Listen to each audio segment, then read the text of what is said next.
Hello, everyone. My name is Nayeli Garcia Mowbray. I hope that everyone is staying safe and that your loved ones are also doing well.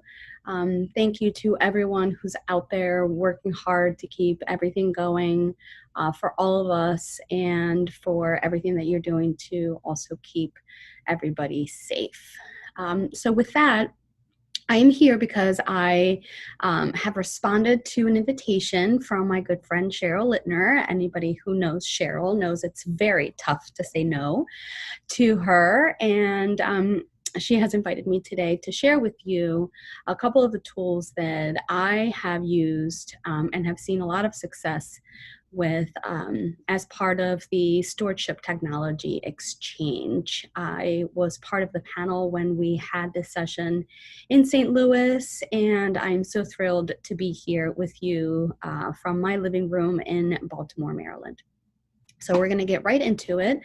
The two tools that I'm going to be talking about today are Trello and Slack. Both of those tools are free to use. They're available in free versions, so you don't have to pay. They do have some limitations if you do that, but work very, very well if you want to use them with your team, whether they are internal teams or external teams, or a mix of both. What's nice about both of the tools is that you can communicate in the tools, you can create channels, processes. I use Trello more as a project management tool, and I use Slack more, which both can be used as a project management tool, but I use Slack more for communicating and keeping a lot of information up to date, keeping my team members informed, and also asking questions from others when I need feedback. So what I have done is I have created some testing sites for both of these tools.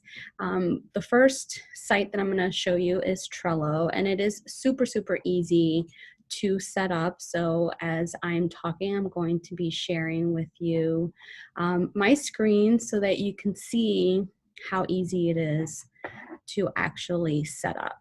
So we're going to go over to my screen here that shows you, bear with me here, I have a lot of screens open. And of course here we go. So I'm showing you, actually I'm going to switch gears. I'm showing you Slack first. And this is a board I created. I'm on a group with a few people, few women, call ourselves a nonprofit women collective, very informal. And it's just a way for us to share information with each other in our respective fields. Some of us are in data more, some of us are in major gifts. I'm donor relations and other. So this is just a really easy way for us to keep in touch with each other. We have meetings once a month and we keep each other abreast of different articles and things that we like. So you can see I've set up a couple of channels here. Articles, events are any kind of interesting events that we see out there. Obviously right now, all of those are being held virtually, but nevertheless, they are events, some of them with registrations, some of them are open. A more general tab, that's where we just discuss anything that comes to mind. Oh, I saw this. Hey, what do you guys think about that? Things like that. Gift administration, that's pretty obvious. We pose specific questions about gift administration. In my current role at the Marfan Foundation, I'm working on customizing gifts, acknowledgements, and there are always questions that come up. So I have posted a couple of them here.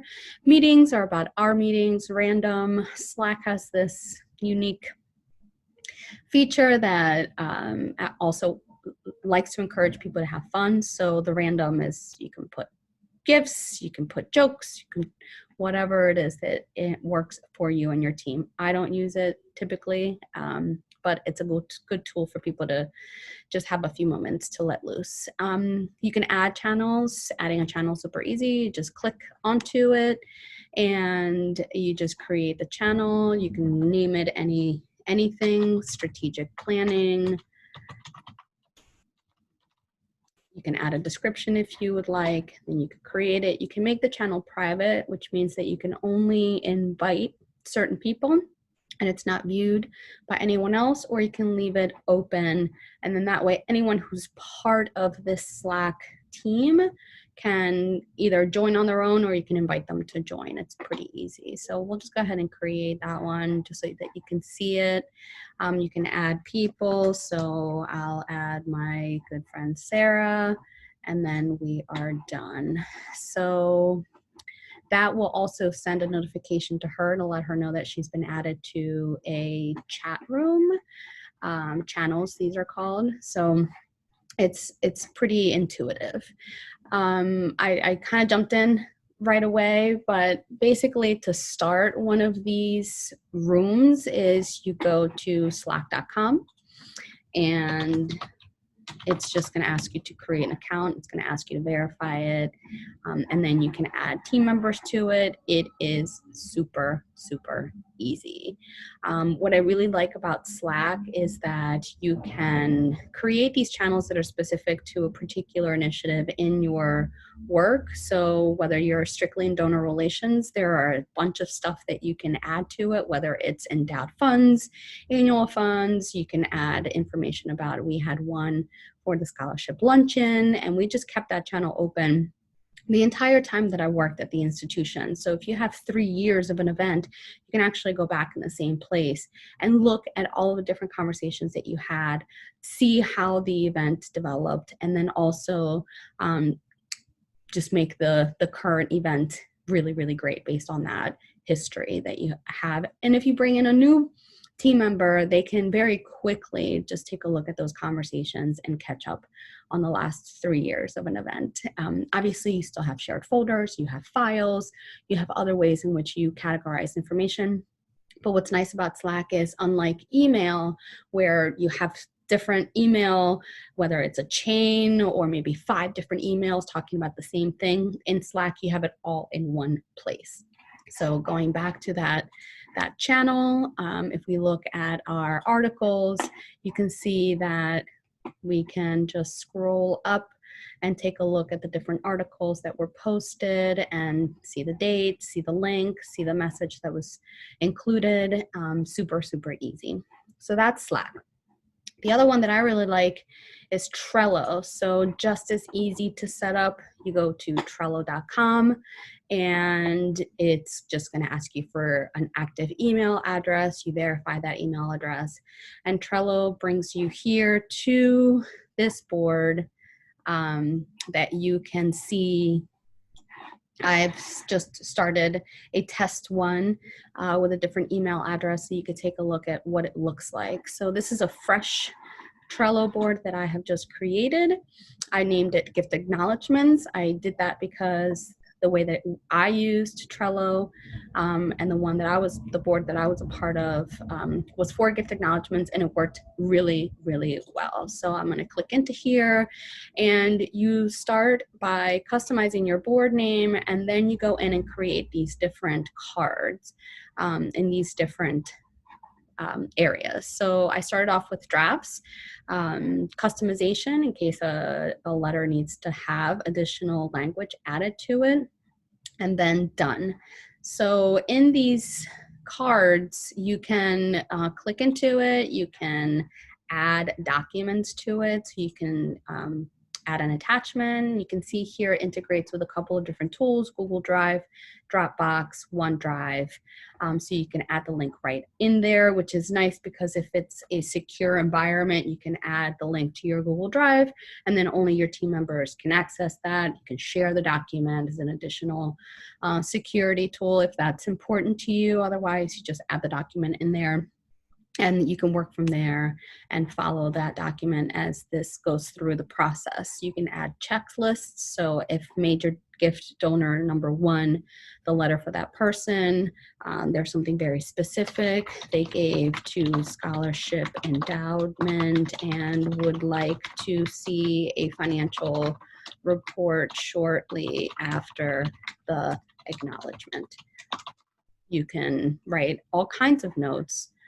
You can also talk to your team member. So by adding a team member, You can create a message that goes directly to them to say, hey, you need to take a look at this. I need your feedback. What was your last conversation, for example? You can save that. That sends a little tickler to that team member, and then they can go ahead and go through the checklist. So great, I reviewed it. I don't need to personalize it, or I have, and I'm now going to complete it and move to the next. Moving to the next is going to take the gift acknowledgements draft, move it over to one position, which now you can see didn't quite work, but you need to change where the list is going, where the card is going. So I'm moving it from gift acknowledgements. It was in the drafts, now I'm moving it to customization. So I go ahead and move it. And if I close out of here, you can see that now this has moved over to customization. If the person has already personalized it, then they can go ahead and move it to the done section. And that will take it over to the final. And then the person who's responsible for actually printing or emailing these letters, getting it to the donor, is able to know that all of the steps have been completed to customize it and send it on over to the donor. So again, these are just two tools that you can use to help your workflow, to help organize it, to help communicate with each other, to keep everything in one place.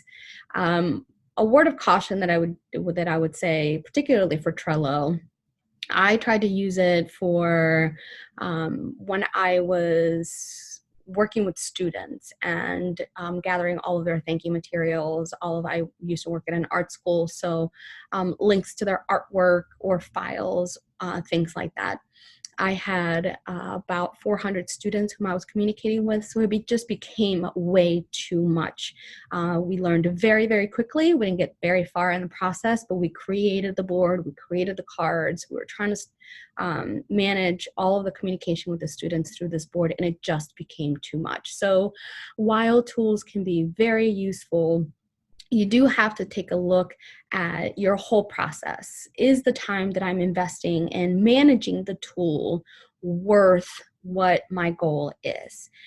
Is it going to help me reach those milestones quicker, in a more organized way, or is it just going to become too big of a project to manage that I'm not actually doing what I'm supposed to be doing? So those are the kind of questions that I would ask before jumping into a tool like Trello or Slack. I think they're both fantastic. They are going to have some limits if you're at an organization that has really high security levels. I believe Slack is something that is pretty open, and some organizations are not going to be able to use it. But take a look at your policies, take a look at these tools. Just like with anything, they have their wonderful attributes, but you should definitely take a look to see if they're right for you. Well, Cheryl, thank you so much for inviting me to join you in this technology exchange. I'm very happy to be a part of it. And with this, I'm going to close, and I wish everyone the very best, and hopefully we'll see each other soon on either a virtual or hopefully at some point in the near future in person. Take good care, and see you later. Bye.